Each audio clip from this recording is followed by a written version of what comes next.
하나님 말씀은 나훔서 3장 1절부터 4절 말씀까지입니다. 제가 봉독합니다.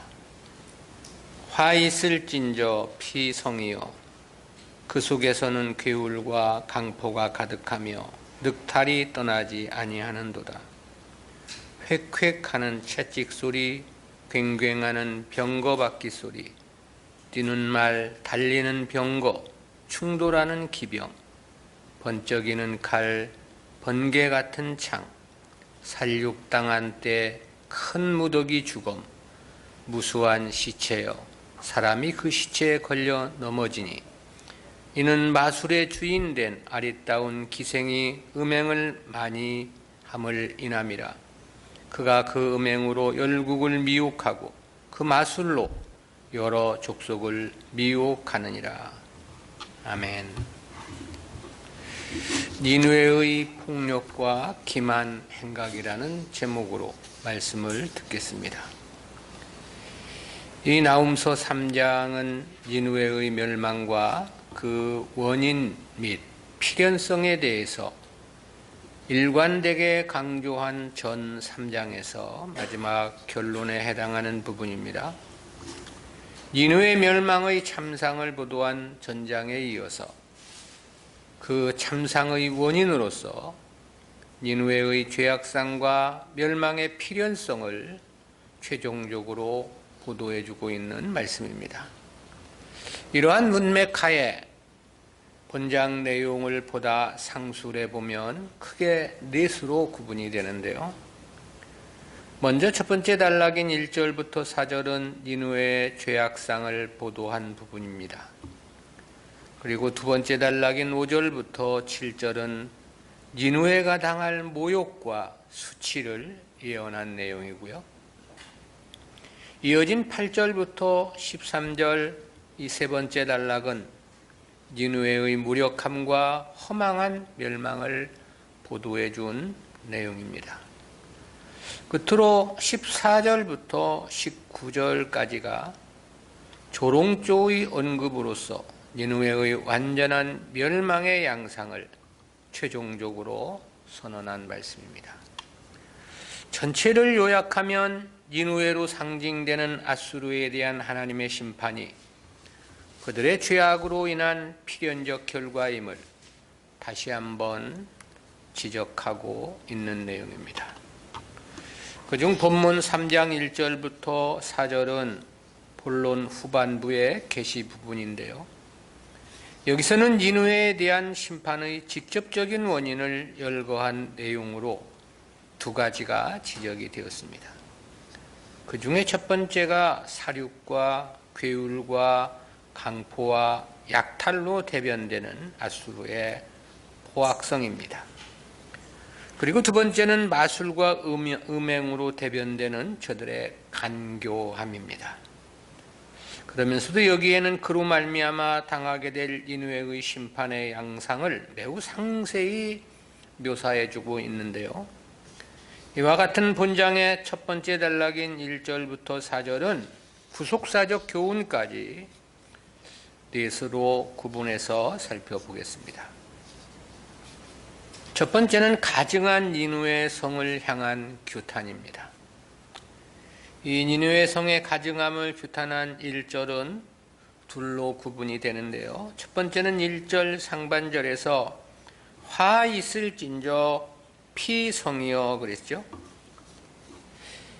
여기서 화 있을진저로 번역된 히브리어 호이라는 단어는 큰 재앙이라는 의미로 번역되는 단어입니다. 그렇지만 극도의 슬픔이나 유감을 표명할 때도 사용되는 감탄사이기도 하고요.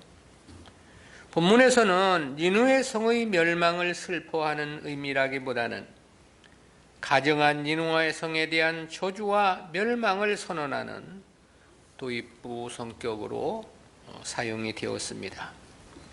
그리고 왜 니느웨 성이 화가 임하게 되었는지에 대해서 피성이여라고 표현을 했는데요. 이는 니느웨의 포악과 잔인함을 단순하면서도 분명하게 나타내준 표현입니다. 실제 아수르는 근동의 패권을 장악하면서 주변국들에 대해 무자비하고 잔인한 포악을 일삼았던 국가였습니다. 저들의 정책은 일단 정복한 국가를 완전히 해체하는 일이었습니다. 그랬기에 북이스라엘도 이 사마리아 사람들을 모두 아수르로 이주시켰고, 사마리아에는 다른 다양한 이방인들을 이주시켜 혼한 민족이 되게 했죠. 그로 인해 북이스라엘은 지구상에서 영원히 그 이름이 지워지고 말았습니다.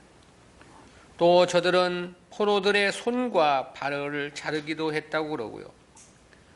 또 코와 귀를 도려내며 눈을 뽑기도 하고 목을 쳐 떨군 뒤 나무에 매달기도 했다고 전해집니다.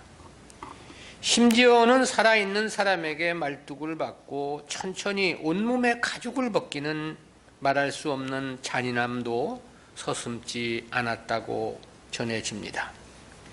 그야말로 아수르의 토성인 니느웨는 약소국 백성들의 피로 채워진 도시이고, 바로 이와 같은 저들의 잔악한 행태에 대해서 피성이여라고 지적을 한 것입니다. 두 번째는 1절 하반절에서 그 속에서는 괴울과 강포가 가득하며 늑탈이 떠나지 아니하는도다 그랬습니다. 여기서 이 괴울로 번역된 히브리어 카시라는 단어는 구약 성경에서 6번밖에 사용되지 않은 단어입니다. 이는 자신의 유익을 위해 타인에게 아첨하거나 남을 해롭게 하기 위해 하는 거짓말을 의미하는 표현인데요. 그리고 강포로 번역된 페레크라는 단어도 구약 성경에서 단 2번밖에 사용되지 않은 희귀한 단어입니다. 이는 다른 사람의 소유물을 강제로 빼앗는 행위를 나타내는 거고요. 따라서 괴울과 강포가 가득한다는 것은 남의 것을 빼앗기 위해서 거짓말로 때로는 무자비한 폭력을 행사했다는 그런 뜻이 되는 거죠. 늑탈로 번역된 히브리어 타레프라는 단어에는 음식물이나 먹이라는 뜻도 있는데요. 때문에 이는 대개 사자와 같은 맹수를 주어로 할 때 사용이 됩니다. 그런데 본문에서처럼 주어가 사람일 경우에는 잔인한 맹수처럼 다른 사람의 재물을 강제적으로 빼앗는 행위를 가리키는 것입니다. 이처럼 본문은 유사한 의미의 단어를 연달아 사용하며 니느웨에 대한 약탈과 잔인성을 강조하고 있는 것입니다.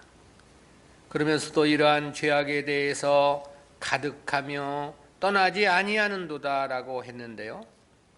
가득하다는 원어적 개념은 잔에 물이 가득 찼다는 뜻입니다.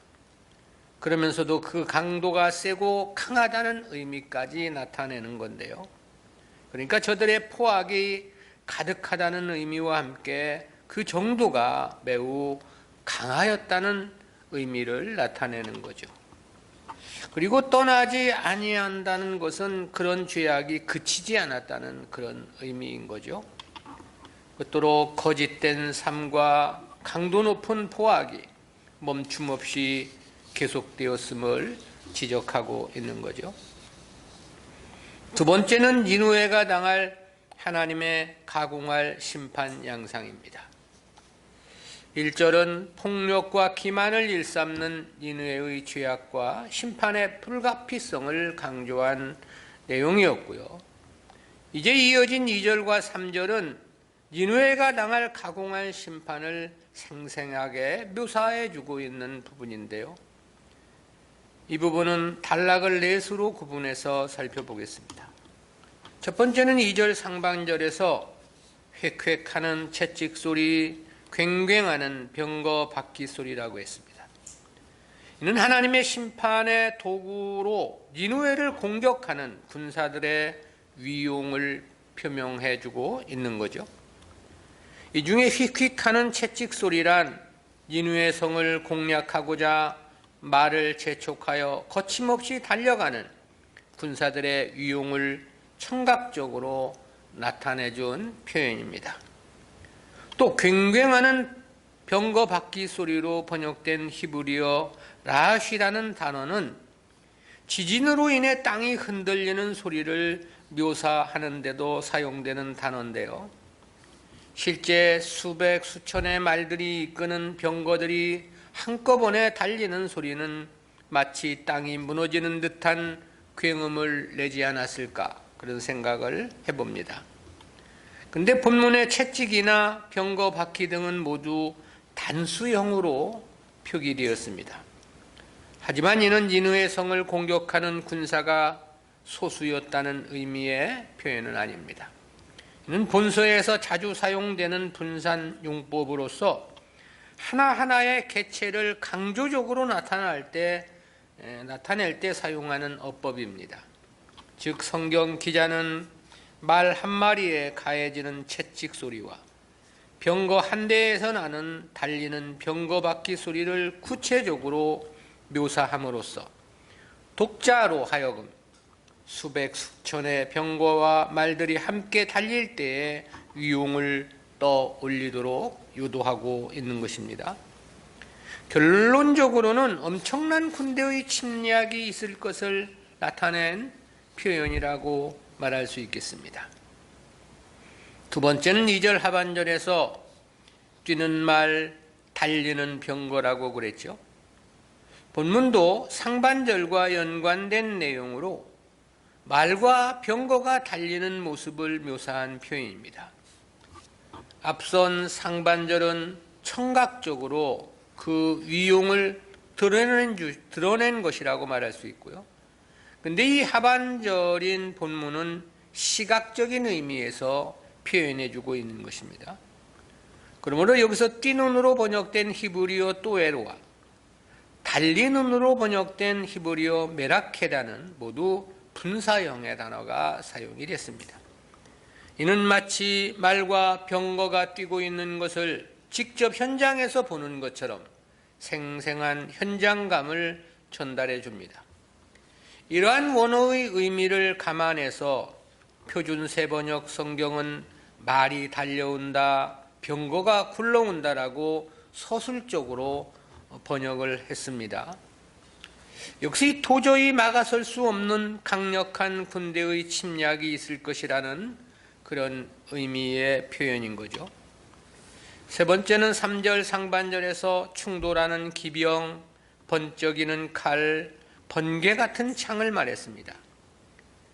본문이 포함된 3절은 니느웨 성을 침략하는 군사적 행동과 그로 말미암은 참혹한 결과를 함축적으로 강조한 내용입니다.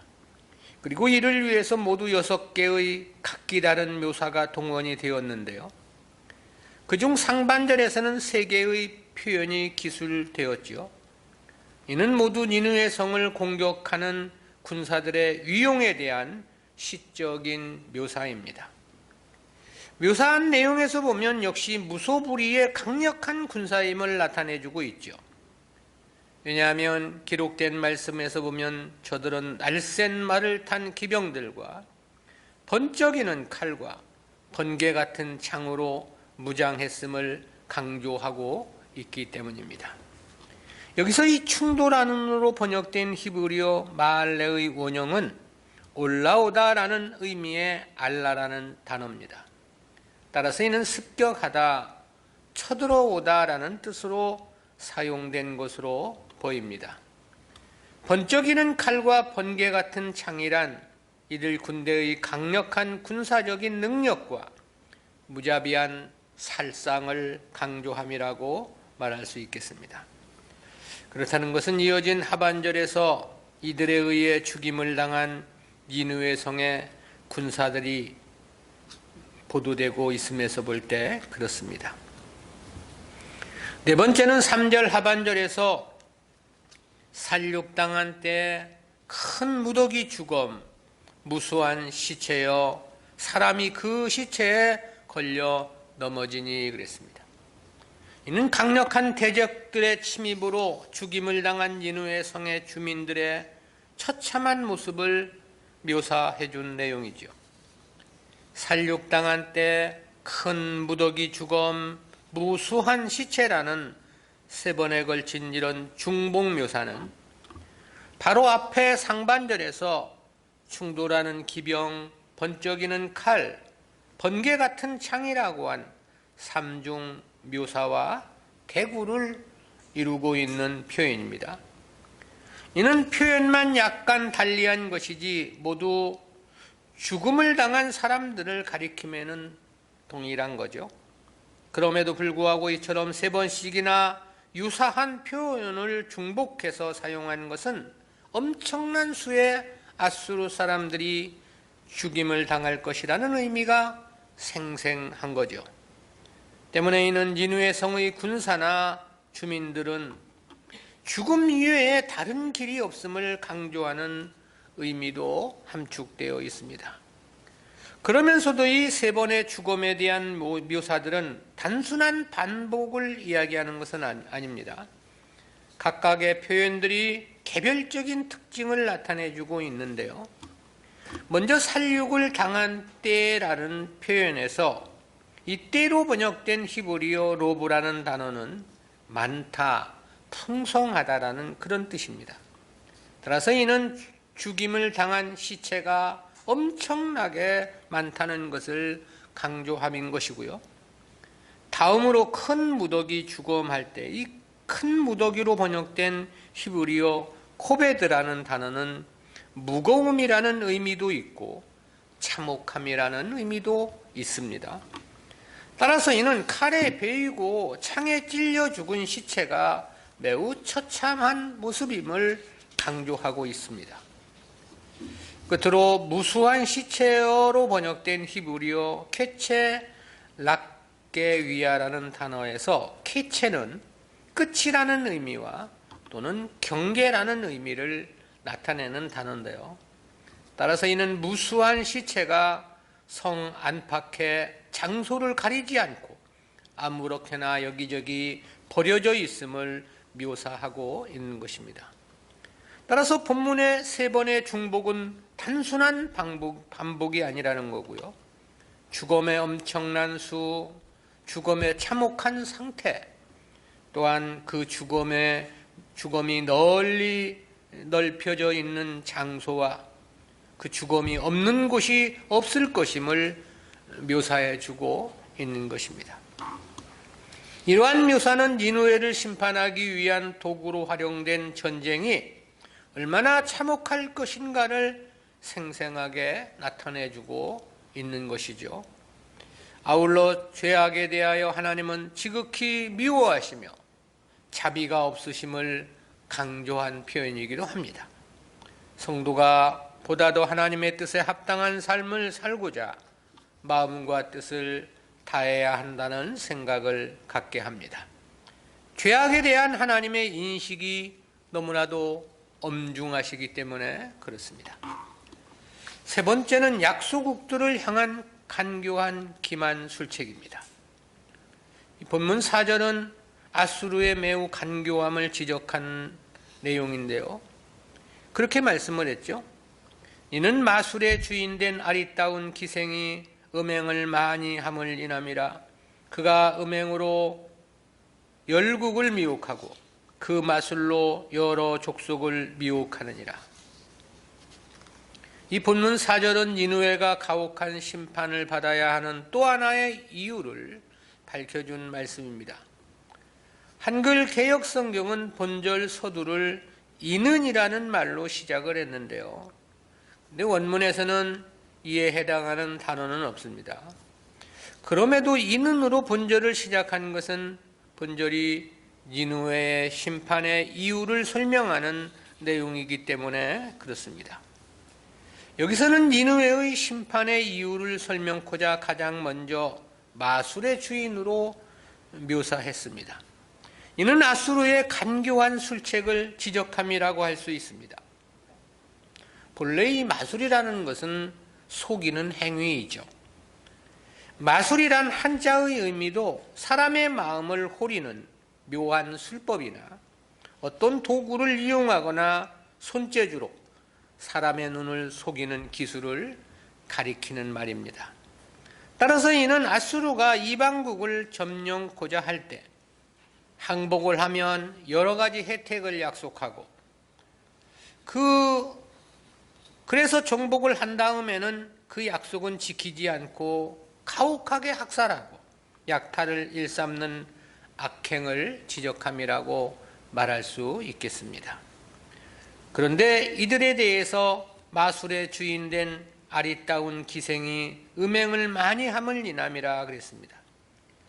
이에 대한 견해는 학자들에 따라 두 가지 해석이 제시되는데요.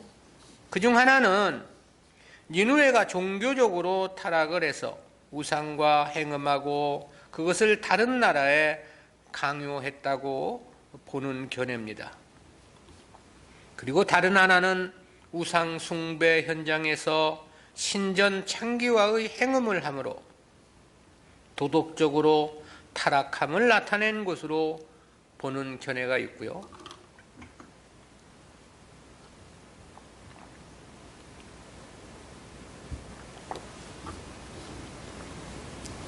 근데 본래 이방은 처음부터 우상을 섬기는 나라들이었습니다. 그리고 고대부터 우상 섬김에는 매음이 있었던 것은 어느 나라나 마찬가지였습니다. 비단 아수르만이 아니라 고대 모든 열국들도 똑같았습니다. 근데 아수르가 이런 것을 다른 나라에 강요했기에 심판을 받게 되었다고 하는 것은 설득력이 떨어집니다. 어차피 선민 이스라엘을 제외하고는 기본적으로 모든 나라들은 그와 같은 삶을 살았기 때문이죠. 따라서 이러한 표현은 하나의 비유로 이해함이 보다 합당합니다. 즉 아수르의 간교함이나 간악함을 마술이나 기생이라는 비유를 통해서 나타내고 있는 거죠. 앞선 2장 말미에서는 아수르의 탐욕 및 포악과 잔인함을 사자로 비유해서 지적한 바 있죠. 근데 본문에서는 아름답게 치장을 하고 사람들을 미혹하는 기생을 비유로 해서 아수르가 온갖 가먼이슬로 주변국들을 자신들의 속국으로 삼았음을 지적함인 것입니다.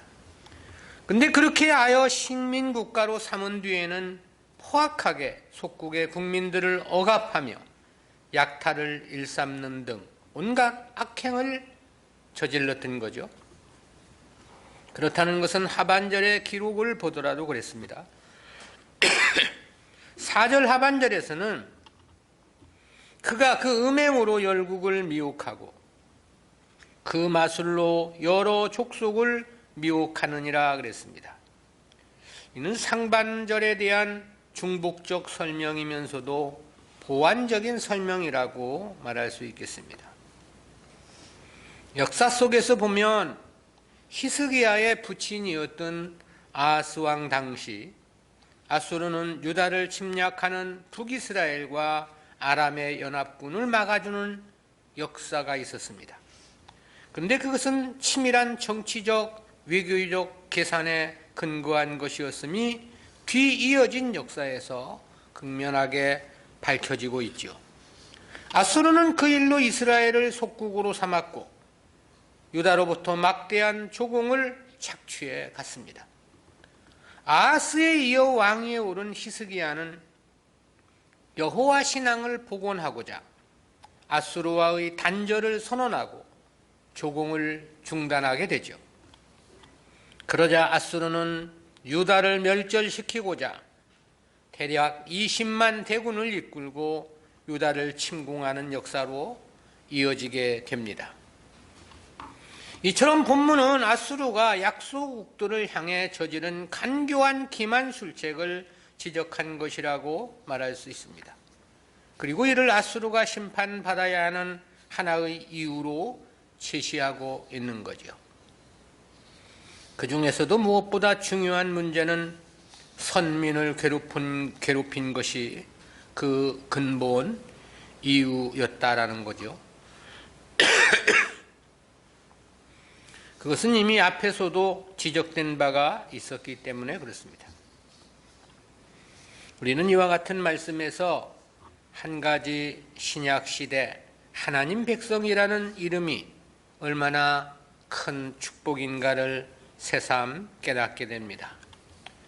그것은 니느웨의 심판 양상을 보도한 본문 말씀에서 생각해 보게 되는 교훈인데요.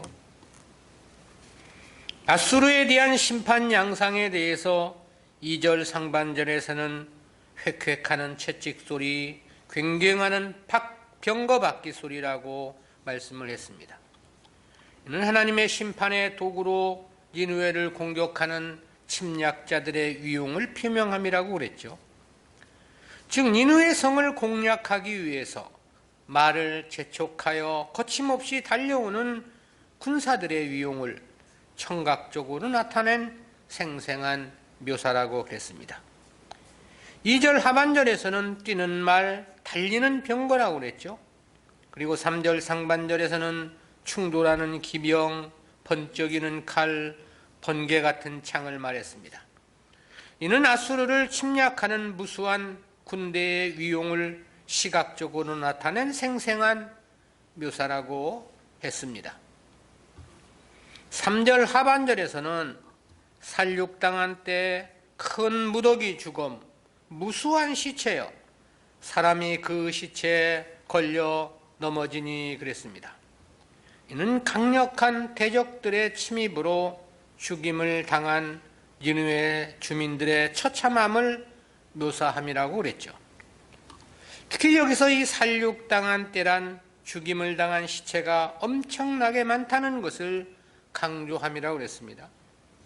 또 큰 무더기 죽음은 칼에 베이고 창에 찔려 죽은 시체가 매우 처참함을 강조함이라고 그랬습니다.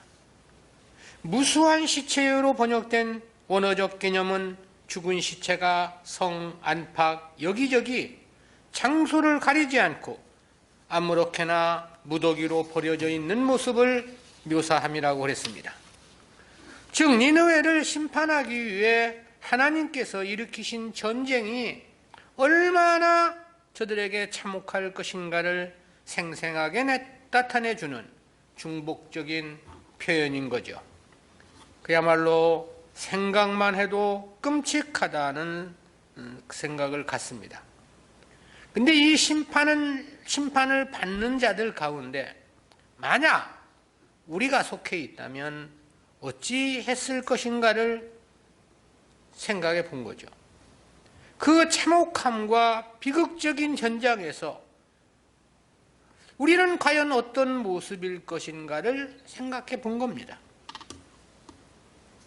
근데 사실 이러한 심판은 어찌 보면 한결 가벼운 일인지도 모릅니다. 왜냐하면 저들은 죽어서도 음부에 떨어지게 될 것이고 최종 심판에서는 유황불못에 던져지는 영원한 심판이 저들을 기다리고 있다는 것이 성경의 가르침이기 때문에 그런 거죠.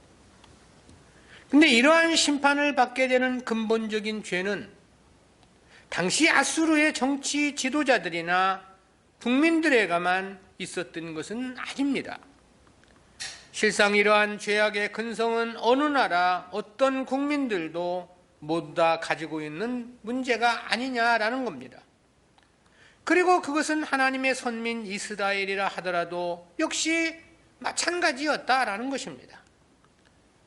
다윗이 하나님의 성전을 짓겠다고 했을 때 하나님은 그것을 거절하셨죠. 그리고 그 이유에 대해서 너는 너무나 전쟁에서 피를 많이 흘렸기 때문이라고 말씀을 했습니다. 그만큼 전쟁에서 다윗은 많은 사람들을 죽였다는 것이 되는 거죠. 저는 자신의 결혼을 위해서도 블레셋 군사 200명을 죽이기도 했고요. 삼손은 나귀의 턱뼈로 블레셋 사람 1000명을 죽였다고 성경은 그렇게 말씀하고 있습니다. 그러니까 이방국들에게 이스라엘이 행한 것도 상대편 입장에서 보면 크게 다르지 않다는 사실이다라는 거죠. 그리고 그것은 신약의 성도들 역시도 똑같습니다. 때문에 바울은 성도들의 중생 이전의 삶에 대해서 그렇게 논증한 바 있습니다. 에베소서 2장 3절입니다. 전에는 우리도 다 그 가운데서 우리 육체의 욕심을 따라 지내며 육체와 마음에 원하는 것을 하여 다른 이들과 같이 본질상 진노의 자녀이었더니, 신약의 성도들도 과거 중생 이전은 그 본질이 진노의 자녀, 즉 심판을 받을 수밖에 없는 자들과 똑같았다는 거죠. 그럴 수밖에 없는 것은 성도들 역시 아담의 타락의 영향을 받고 이 땅에 출생했기 때문입니다. 그리고 그러한 모습은 중생 이후라 하더라도 그렇게 크게 변한 것은 아닙니다. 40-50년을 믿고 목사란 직책을 가졌으면서도 중생 이전과 크게 달라진 것이 없는 저 자신의 모습을 보면 그렇습니다. 따라서 성도들도 하나님의 공의의 법대로라면 본문의 아수르와 같이 가혹한 심판을 받는 것은 마땅하다는 생각이 들어집니다. 절대 우리라 하여 심판과 무관하고 심판을 스스로 모면할 수 있는 존재들은 못 된다는 사실이죠. 그리고 실제적으로도 성도가 윤리 도덕적으로 세상 사람만도 못한 경우는 얼마든지 있을 수 있습니다. 주님의 십자가 한편의 강도도 그러했고 가늠하다가 현장에서 붙잡힌 여인도 마찬가지였습니다. 그리고 그것은 오늘 우리들도 크게 다르지 않습니다. 실제 따지고 보면 우리가 세상 사람과 비교해서 크게 나은 것이 뭐냐 이 말이죠. 정말 확연히 다른 것이 있습니까? 그럼에도 불구하고 우리가 하나님을 아버지라 부를 수 있는 까닭은 무엇인가? 심판이 아니라 하나님의 나라 영생을 소망하며 살아가는 것은 과연 무엇 때문이냐라는 거죠. 어떻게 해서 우리가 하나님의 후사로서 그 찬란한 영광의 기업을 받아 누릴 수 있겠느냐라는 것입니다. 그 원인, 그 이유는 오직 하나뿐인 거죠. 그것이 바로 그리스도의 대속의 은혜, 대속의 공로 때문인 거죠. 주님께서 우리를 대신하여 죄값의 형벌을 받아주셨기에 하나님의 공의의 심판을 면제받을 수 있게 되었다라는 것이죠. 그리고 주님께서 우리를 대신해서 하나님과의 행위 언약을 성취해 주셨기에 의인이라는 칭호와 하나님의 아들이란 칭호를 얻게 된 것입니다. 그래서 심판이 아니라 도리어 구원에 이를 수 있게 되었던 것이고요. 그러니 이 그리스도의 대속의 은혜는 그야말로 심히 크고 또 큰 은혜라고 아니할 수 없습니다. 이 세상 전체보다도 더 큰 은혜인 것입니다. 하늘 우주 전체를 다 포함한 것보다도 더 큰 상상을 초월한 은혜요 축복이라 말하지 않을 수 없습니다. 그 중에서도 특히 우리 신약의 성도들은 더더욱 그렇다고 말할 수 있습니다. 그것은 우리가 그리스도의 대속 이후를 살아가고 있기 때문입니다. 즉 신약 시대라는 특별한 은혜의 시대를 살고 있기 때문인 거죠. 그러기에 죄를 짓고 부족함이 태산같이 많아도 하나님의 긍휼히 여겨주심과 기다려주심이 거대한 강수와도 같습니다. 그러므로 성도는 늘 주님을 감사함으로 살아야 하는 것은 너무나도 당연하다는 생각을 갖습니다. 성도가 주님을 위해 드리고 헌신하며 충성함으로 살아가는 것 역시 너무나도 마땅한 삶이라고 말할 수 있겠습니다. 그랬기에 바리새파 시몬의 집에서 죄인 취급을 받았던 여인은 그토록 값비싼 향유를 아낌없이 주님의 발에 부을 수 있었던 거겠죠. 그리고 거기에 더해서 주님 발을 자신의 머리카락으로 씻으며 주님 발에 입까지 맞추는 지극한 경외를 표현했던 것일 것입니다. 그랬기에 바울은 40에 하나 감한매를 5번 맞고 3번 태장에 맞는 말할 수 없는 고난과 고통을 받으면서도 주님을 위한 삶을 멈추지 않았던 거겠지요. 그랬기에 한 번은 돌에 맞아 죽음 직전에 이르기까지 하였음에도 거기서 깨어나자마자 그 즉시 다시 복음의 현장으로 뛰어드는 모습을 볼 수 있습니다. 그랬기에 여러 번 자지 못하고 줄이며 목마르고 굶고 춥고 헐벗음을 당하면서도 오직 주님 역사에 충성만을 다했던 것이 아니냐는 생각을 해봅니다. 그랬기에 사형 선고를 받은 것과 같은 절망에 직면하고 세상의 더러운 것과 만물의 찢기 같은 취급을 받으면서도 오직 주님만을 위한 삶을 살았던 것이 아니겠느냐라는 것이고요. 그랬기에 빌립보 감옥에서는 채찍에 맞고 착고에 채여 토굴 감옥 속에 갇힌 바 되어서도 거기서도 기도하며 찬송을 했던 것이겠죠. 사실 원리적으로만 보면 오늘 우리는 오늘 죽어도 여한은 없는 겁니다. 생활비 전체가 2렙돈 뿐이었던 가난한 과부와 같다 하더라도 우리는 기뻐할 수 있는 것입니다. 사르밧 과부처럼 마지막 먹고 죽을 한 움큼의 밀가루뿐이라도 우리는 찬송하며 살아야 하는 것입니다. 거지 나사로와 같은 비극적 인생이라 하더라도 우리는 감사하며 살아가야만 하는 것입니다. 원리적으로 보면 그렇다 이 말이죠. 왜냐하면 우리가 받은 주님의 그 대속의 은혜는 그보다 1000배, 10,000배 더 크고 큰 엄청난 은혜요 축복이기 때문에 그렇습니다. 현재의 고난은 장차 나타날 영광과 좋게 비교할 수 없는 까닭에 그런 거죠. 원리가 그렇다면 마음의 소원만이라도 우리는 그런 소원으로 살아가야 하는 거 아닙니까? 그렇게까지는 못한다 하더라도 그래도 모양을 내려고 힘쓰면 있어야 되지 않느냐 이 말입니다. 우리는 진실로 주님의 대속의 은혜를 알고 있는 것인지 우리 스스로를 돌아보아야 합니다. 내가 주님께로부터 받은 은혜가 얼마나 크고 큰 축복인가를 반드시 깨달아야 하고 느껴야 한다는 생각을 갖습니다. 구약시대에 비해 신약시대의 성도들이 얼마나 하늘만큼 땅만큼 큰 은혜 속에 살아가고 있는가도 알아야만 합니다.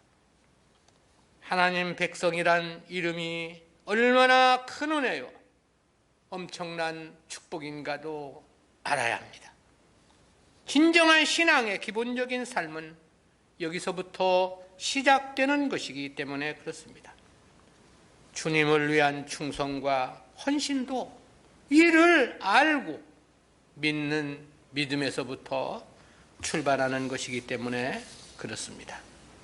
우리가 받은 바 은혜가 너무나도 큰데 알지 못하기에 감사하지 못하고 알지 못하기에 충성하지 못하는 미련함으로 살아서는 안 되는 거죠. 기도하겠습니다. 사랑의 하나님 은혜 감사합니다. 오늘도 아수르 니느웨 성에 대한 심판을 예언하는 말씀 속에서 우리 하나님 백성들이 하나님으로부터 받은 은혜의 크기를 비교해 보며 귀한 은혜, 감사한 마음 갖게 하심 진실로 감사합니다. 그들보다 우리가 나은 것이 무엇이고 그들보다 우리가 깨끗한 것이 무엇이 있는 것인지, 그럼에도 불구하고 하나님을 아바 아버지라 부르며 하나님의 나라를 소망하며 살아갈 수 있도록 하신 주님의 이 놀라운 은혜, 마음속에 크게 감사함으로 주님께 충성을 다하는 우리 모두가 되어질 수 있도록 은혜 베풀어 주옵소서. 감사드리옵고 예수님의 이름으로 기도드리옵나이다. 아멘.